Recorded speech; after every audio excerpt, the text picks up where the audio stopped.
पाठयामि। तर्हि अद्य क्रमः खलु कारकप्रकरणस्थ कारके इति सूत्रस्य विद्यते। तर्हि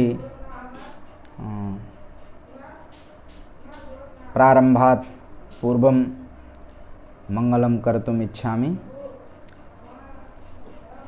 गङ्गातरङ्गरमणीयजटाकलापं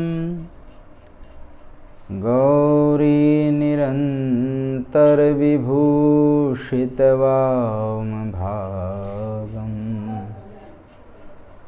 नारायणप्रियमनङ्गमदापहारं वाराणसीपुरपतिं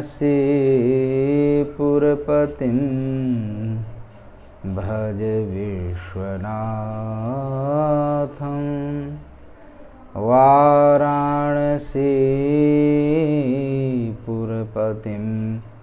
भज विश्वनाथं। पुनः सर्वेभ्यो नमो नमः। भवन्तः स्नेहं प्रकटयन्ति, अतः समुत्साहितोऽहं भवतां कृते सजीव प्रसारणक्रमे विषयद्वयं यत्क्रममनुसृत्य प्रस्तौमि। अद्य क्रमः खलु कारकप्रकरणस्य, अतः कारके इति सूत्रे व्याख्यानं प्रस्तोतुम् इच्छामि हिन्द्यां। जैसा कि आप जानते हैं कि कारके इस सूत्र का संपूर्ण कारक प्रकरण में अधिकार है। जो भी कारक हैं, तो मन में जिज्ञासा होगी कि गुरुजी सबसे पहले कारक कौन हैं, कितने हैं, कारक का लक्षण क्या है। सबसे पहले ऐसी ही जिज्ञासाएं होती हैं।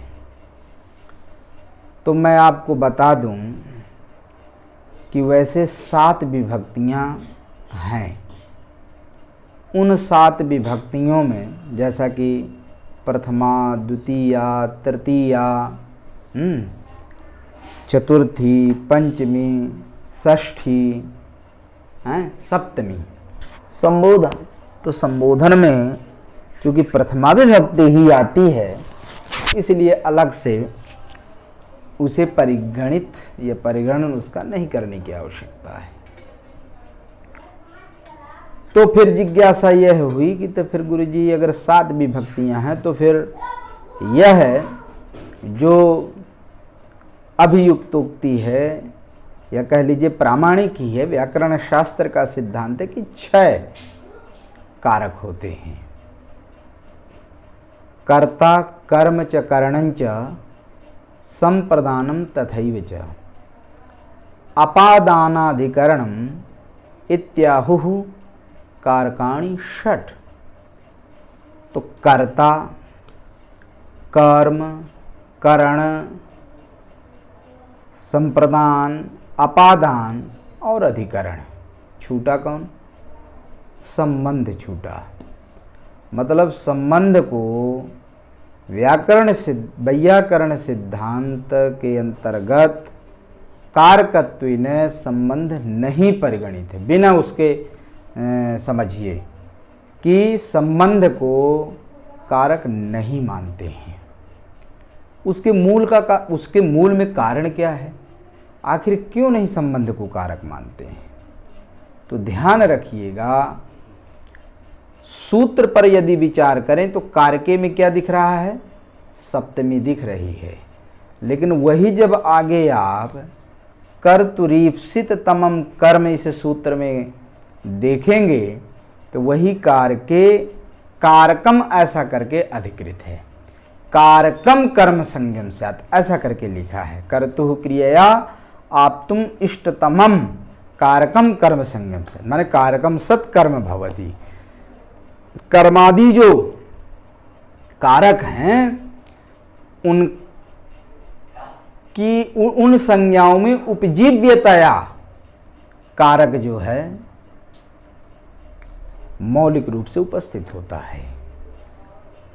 अब बात आती है कि कारक आखिर है क्या, किसको कारक में, क्यों संबंध को कारकत्व ने आपने परिगणित नहीं किया, और कारके में जो सप्तमी सुनाई दे रही है वह अधिकृत सूत्रों में क्यों नहीं दिख रही है, क्योंकि वहां पर तो कारकम प्रथमांत दिख रहा है पद।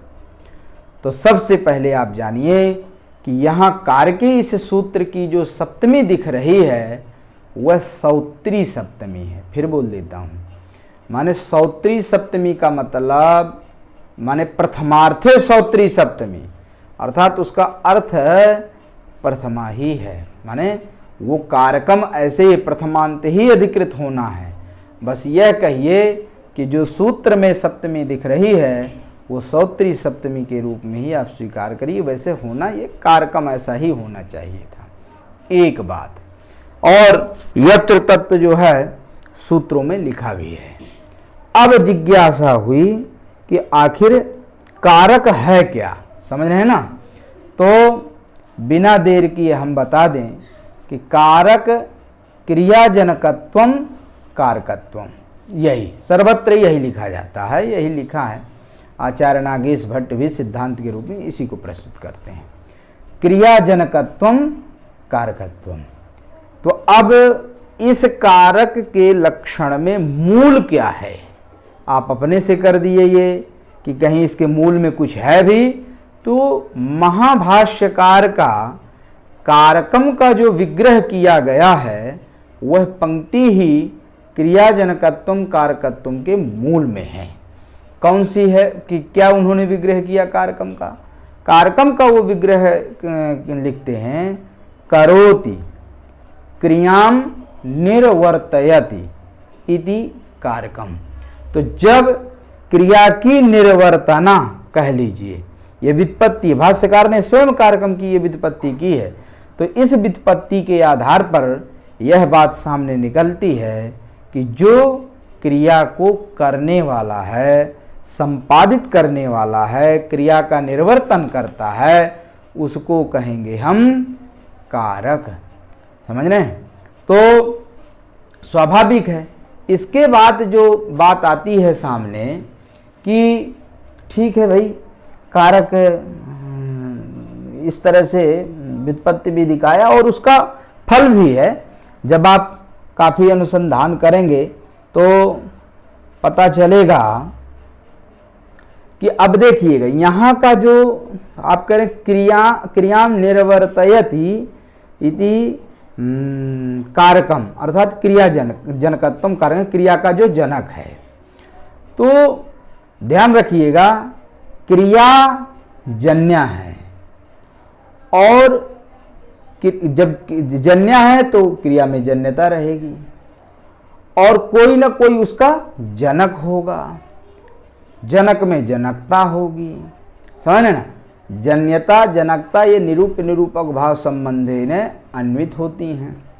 तो क्रियानिष्ठ जन्यता निरूपित, समझिएगा बात को, क्रिया में जन्यता रहेगी चूंकि जन्य है, तो क्रियानिष्ठ जन्यता निरूपित जनकता वत्वम कारकत्वम, इसी को हम कारक कहेंगे। जब हमने क्रिया के जनक को समझ लेना कारकत्व ने प्रस्तुत किया तो उसका फल यह होगा कि एक उदाहरण है, ब्राह्मणस्य पुत्रम पंथानम पृच्छति। यहाँ पर समझिएगा बात को, ब्राह्मण जो इसमें षष्ठी विभक्ति है, संबंध कारक है, वह कारक नहीं होता है। और यदि आप केवल यही कहेंगे कि जो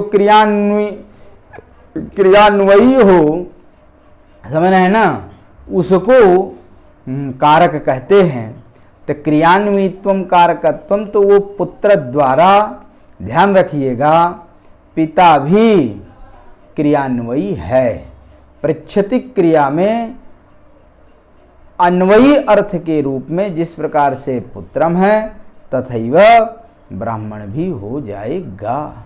लेकिन ध्यान रखने की बात यह है कि जब हमने यह कहा कि क्रियाजनकत्वम कारकत्वम है, तो ध्यान रखने की बात यह है कि क्रियाजनकताया जो उपस्थित है वह पुत्र ही होता है, ब्राह्मण नहीं होता है। ध्यान रखिएगा, क्योंकि यदि आप पुत्र से पृच्छति क्रिया कर रहे हो, परीक्षा कर रहे हो, तो पिता ब्राह्मण होवे या ना होवे, दोनों ही स्थिति, क्योंकि ध्यान रखिए कारण की बात क्या होती है, कार्य नियत पूर्ववृत्ति ही कारणम। समझिएगा बात को, कार्य के नियत माने व्यापकतया उपस्थित जो होता है उसको कारण कहेंगे।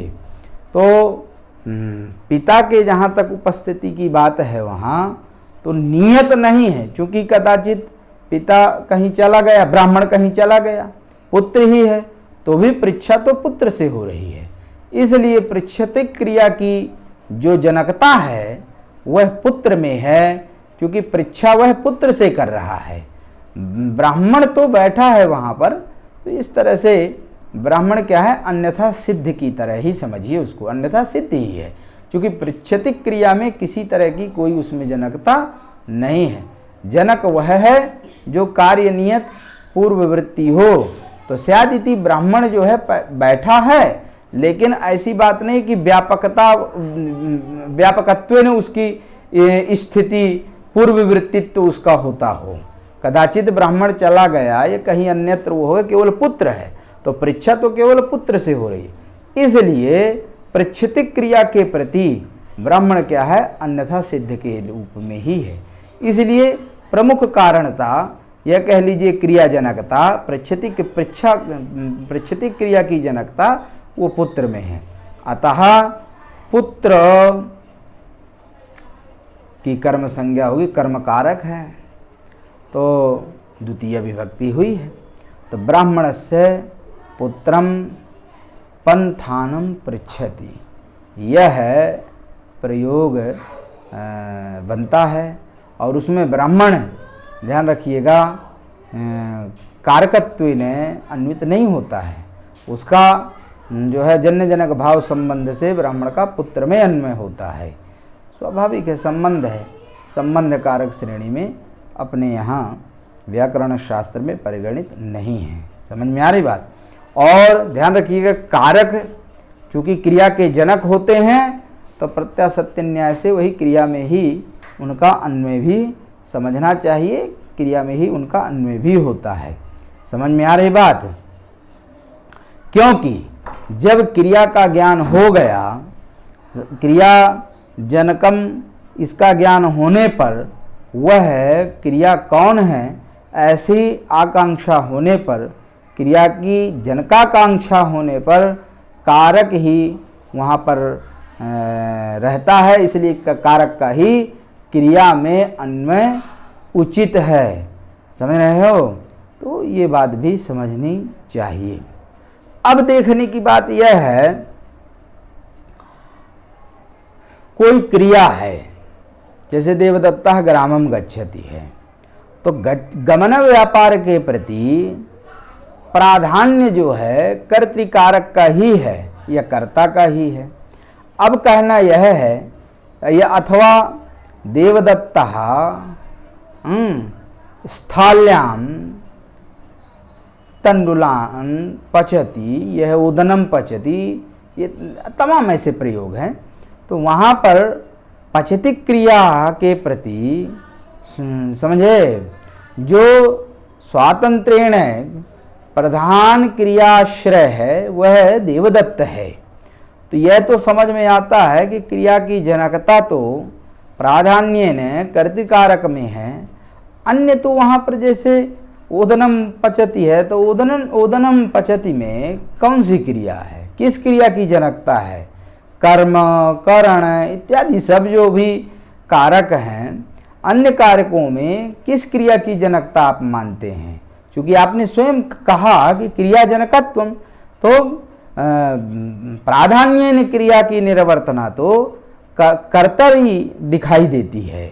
तो ऐसी स्थिति में किस क्रिया के आधार पर अन्य जो कारक हैं उनकी क्रियाजनकता आप कहते हैं? इस तरह का अगर कोई प्रश्न उठता है तो ध्यान रखिएगा, उसके लिए वहाँ पर आप उत्तर करिए कि जितने भी कारक हैं, सकल कारकाणाम विषय उच्यते खलु, जितने भी कारक हैं उन कारकों में स्वनिष्ठ फलोत्पत्त्यनुकूल क्रिया द्वारा प्रधान क्रिया निष्पादकत्वेन सर्व कारकाणाम सकल कारकाणाम कारकत्वम अवगंतव्यम। समझिएगा बात को, कोई भी है, ध्यान रखिएगा, चाहे कर्म कारक हो, करण कारक हो, वो ये अलग बात है कि प्राधान्य ने क्रियाश्रयता, समझ रहे, यह क्रियायाम स्वातंत्र्य विवक्षित अर्थ जो है कर्तृकारक हो गए। लेकिन ध्यान रखने की बात यह है कि जितने भी कारक हैं उनकी फलोत्पत्त्यनुकूल क्रिया द्वारा प्रधान क्रिया निष्पादकत्वम होता ही होता है। आप थोड़ी देर के लिए कल्पना कर लीजिए, जैसे देवदत्तः ओदनम स्थाल्याम पचति, यह कह लीजिए। अब ध्यान रखिएगा कि देवदत्त पाकक क्रिया कर रहा, ठीक है, विकलित अनुकूल व्यापार जो है पाकक क्रिया, ये देवदत्त निष्ठा है। लेकिन यदि धारण व्यापार इस थाली में ना हो, ठीक है ना, विकलित्याश्रय या कह लीजिए तंडुल में यदि विकलिति ना होवे, उसमें अगर समवाय संबंधे ने विकलिति की उत्पत्ति ना होवे तो कैसे विकलिति की सिद्धि होगी? तो ये ध्यान रखिएगा, जो फलोत्पत्त्यनुकूला क्रिया, ध्यान रखिएगा, फलोत्पत्त्यनुकूला जो क्रिया है, कौन क्रिया? प्रधान क्रिया। तो वो प्रधान क्रिया के कह लीजिए सिद्धि में अवान्तर जो तत्कारक निष्ठ जो व्यापार हैं, अवान्तर व्यापार, उन अवान्तर व्यापारों के द्वारा, जैसे धारणानुकूल व्यापार इस थाली में, ज्वलन जो होता है, जलना, वो काष्ठ में, इसी प्रकार से विकलित्याश्रयत्वेन स्वयं तंडुली ओदन है। इस तरह से सब में उस प्रधान क्रिया के द्वारा निष्पन्न होने वाला या सिद्ध होने वाला जो फल है, तदुत्पत्त्यनुकूल व्यापार, अवान्तर व्यापार, संपूर्ण जितने भी कारक हैं उनमें रहता है। तो उस अवान्तर क्रिया के जनकत्वेन, प्रधान क्रिया के फलोत्पत्ति में उनकी कारणता होने के कारण संपूर्ण कारकों में क्रियाजनकता समझनी चाहिए। समझ में आई बात? तो यह भी है, सकल कारकाणाम स्वनिष्ठ फलोत्पत्त्यनुकूल क्रिया द्वारा प्रधान क्रिया निष्पादकत्वेन कारकत्वम अवगंतव्यम। ध्यान रखिएगा, अनेन जो है उसमें कारकोत्पत्ति समझनी चाहिए। अब यह अवान्तर एक मन में प्रश्न उठ जावे, कोई करे कि भैया मान लीजिए कदाचित अभी कोई व्यक्ति उत्पन्न नहीं है, उत्पन्न होने वाला या भविष्यत में कोई व्यक्ति है, उसके लिए अगर किसी को दान करने की बात हो, जैसे जनिष्यमाण पुत्राय गाम दास्यामि, उत्पन्न होने वाला जो पुत्र है उसके लिए मैं गाय का दान करूंगा। कोई मामा है या मान है प्रतिष्ठित, तो अपने भांजे को या कोई पुत्र है उसके लिए गाय देने की बात यदि करता है, तो वैसी स्थिति में समझिए अब वो जो है ही नहीं व्यक्ति, उसके लिए कैसे आप क्रिया का संपादन कर सकते हैं? समझ में आ रही बात? प्रश्न यह उठता है, क्योंकि जो जनिष्यमान है उसको आप गाय का दान कैसे करेंगे? संप्रदानत्वोत्पत्ति कैसे होगी? संप्रदानत्व कैसे वहां पर उत्पन्न होगा? क्यों? क्योंकि सन्निहित के प्रति ही तो क्रियाजनकता या संप्रदान संभव है। जो असन्निहित है उसके लिए कैसे आप दान कर पाएंगे? तो संप्रदान कारकत्व की उपपत्ति यहाँ पर नहीं हो पाएगी। वैसे मानते हैं कि यहाँ संप्रदान होना चाहिए, है कि नहीं? तो ध्यान रखा, ऐसे स्थल में असन्निहित जो संप्रदान है, ठीक है ना, उसका भी कारकत्व जो दाता है, दान करने वाला, तो दातृबुद्धिस्थत्वावश्यकत्वात्, ध्यान रखिए, जो दाता है दान यदि दे रहा है तो जिसके लिए देना है उसके विषय में वह निश्चित रूप से अपने दिमाग में उसको बैठाता है, अंतः बुद्धि करता है। समझ रहे हैं ना? तो इसलिए तो दातृबुद्धिस्थत्वावश्यकत्वात् स्वज्ञानस्य पूर्व काल वृत्तित्वेनैव क्रिया जनकता उसकी मानी जाएगी। समझ रहे ना? जैसे आप याग करते हैं तो याग जैसे स्वर्ग कामो यजेत, तो याग आपने किया, लेकिन याग के अनंतर कहाँ स्वर्ग की प्राप्ति होती है? लेकिन नहीं, वहाँ ये समझना चाहिए कि याग के द्वारा जो अदृष्टोत्पत्ति होती है, ध्यान रखिएगा, माने वह याग साक्षात स्वर्गाव्यवहित पूर्व वृत्तित्व उसमें नहीं होता है, लेकिन फिर भी वही जो अदृष्ट अपूर्व परमापूर्व द्वारा स्वर्ग की जनकता याग के प्रति मानी जाती है या लोगों ने स्वीकार की है। अनेन यथा स्वर्ग जनकत्वम तत्र तथैव, यहाँ पर भी असन्निहित, ध्यान रखना, संप्रदान जन्य जो विषय है तद विषयक ज्ञान, तज ज्ञान क्रिया के अव्यवहित पूर्व काल वृत्तित्वेन संप्रदान का भी क्रियाजनकत्व समझना चाहिए। इसी प्रकार से अन्य अगर समझें तो स्तोकम पचति इत्यादि स्थलों में स्तोकम स्वयं फल है, ध्यान रखिएगा, और फलाश्रय कर्म होता है, लेकिन फिर भी फल का भी एक तरह से यहाँ पर जो कहते हैं व्यपदेशुद भावेन फलम अपि फलाश्रयत्वम तेन कर्मत्वम भवति तस्य, यह है एक बात। और एक यह भी कह सकते हैं उसके विषय में भी, जैसे इसमें हमने कहा कि फल भी स्वज्ञान द्वारा व्यापार जनकत्वेन कारक माना जाएगा, इसलिए कर्मत्वोत्पत्ति स्तोक आदि की मान ली जाती है, होती है। समझ रहे ना? अन्यथा की स्थिति में क्रियाजनक कारक होता है, फल तो क्रिया का जनक है नहीं, फलाश्रय कर्म होता है। समझ रहे? तो कर्मत्व की सिद्धि नहीं हो पाएगी, इसलिए वहाँ पर भी स्वज्ञान द्वारा फल भी क्रिया का जनक है, क्रियाजनकत्वेन फल भी कर्म कहलाएगा।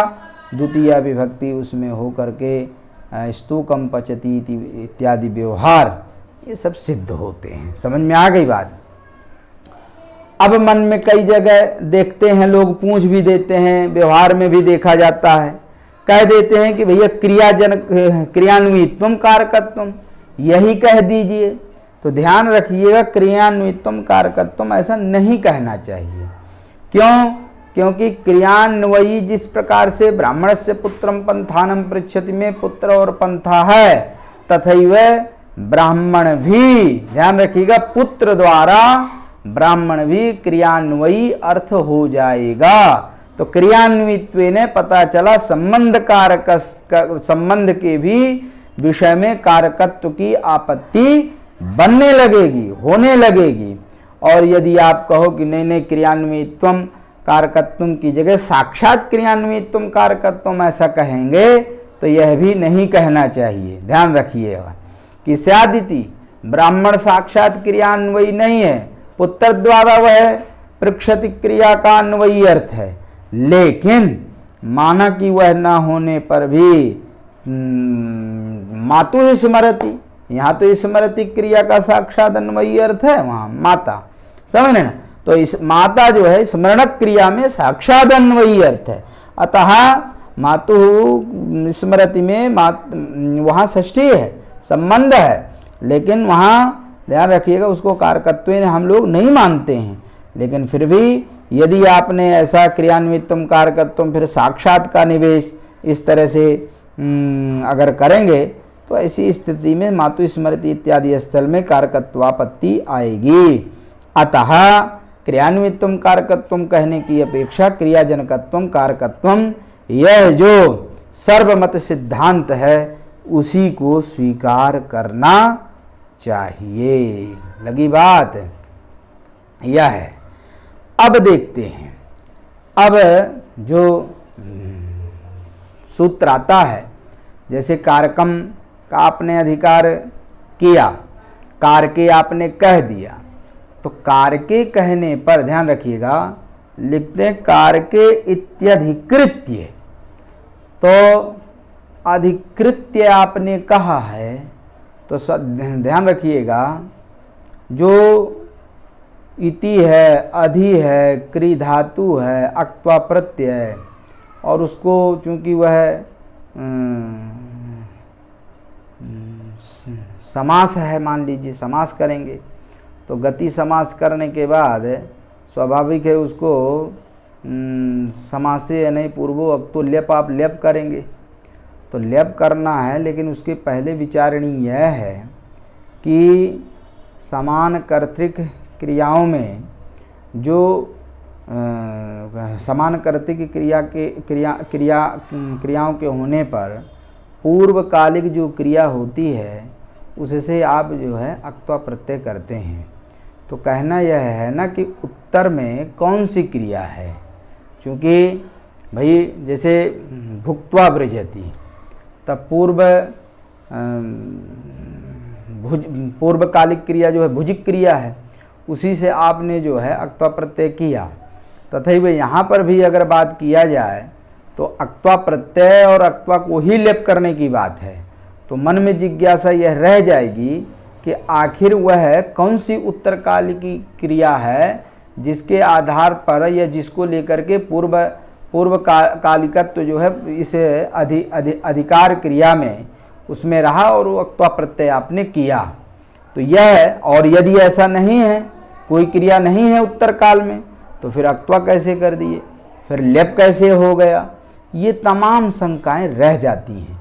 इसलिए यहाँ पर मैं बता दूं कि इत्यधिकृत्य माने कारके इत्यधिकृत्य आह, तो जो व्रूव्यक्तायाम वाचि धातु है, ध्यान रखिएगा वही धातु है आगे उत्तर काल की जो क्रिया है उसकी पूर्वकालिक क्रिया है अधिकार, जो अधिकार क्रिया है, तो उससे आपने अक्त्वा प्रत्यय करके उसको लेप किया, संपूर्ण प्रक्रिया की। तो इसलिए यह शंका नहीं करनी है कि आखिर यहाँ पर जो अधिकार क्रिया है वो उससे कैसे आपने अक्त्वा किया फिर लेप किया, ये संपूर्ण शंकाएं फिर निराधार हैं। चूँकि उत्तरकालिक क्रिया यदि ब्रूई हैं आह है तो वही कहना है कि कारके इत्यधिकृत्य आचार्य पाणिनि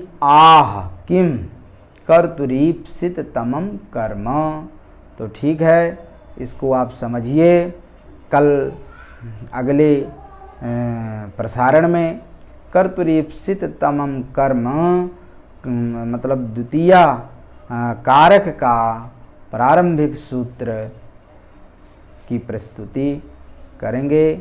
सर्वेभ्यो नमो नमः।